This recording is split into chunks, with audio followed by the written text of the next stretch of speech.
Quand quelqu'un, par exemple, veut devenir pasteur, il ne va pas venir comme ça, directement vous l'ordonnez pasteur, vous le consacrez pasteur. Vous allez attendre qu'il puisse avoir des cours d'affermissement biblique, d'étudier certains thèmes de la Bible, d'étudier certaines choses. Une fois qu'il a acquis la maturité, vous allez dire que ce monsieur peut devenir pasteur. Donc si quelqu'un arrive dans votre église, directement comme ça, il devient pasteur, vous allez d'abord l'observer. Et les églises millénaires qui sont venues avant vous, parce que vous avez la prétention de faire la leçon à 2000 ans d'histoire, vous dites qu'on va refaire la doctrine des apôtres. C'est une prétention. Il faut être un peu humble dans les propos. Donc l'église millénaire qui est là avant vous a voulu que les ministres de culte, ceux qui seront les pasteurs, les prêtres, puissent être éclairés. C'est par la théologie qu'on sait que là il y a l'hérésie, là il y a l'erreur. Donc c'est une formation intellectuelle. Aujourd'hui, pour apprendre à faire du pain, il faut aller dans une école de pâtisserie. Pour faire la cuisine, il faut aller à l'école. Les écoles existent pour ça.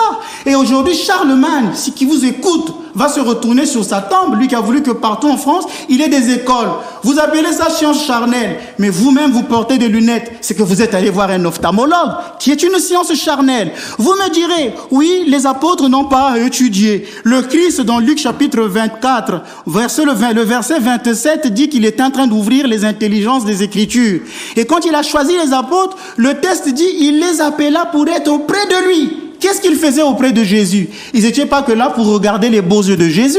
Ils étaient là pour apprendre son enseignement. Et quand le Christ va monter au ciel, il dira, allez enseigner ce que je vous ai appris.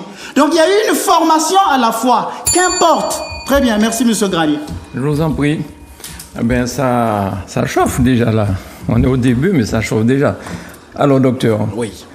Alors, je pense que si vous avez un peu le discernement des esprits, vous allez voir que le père Ménas est déséquilibré.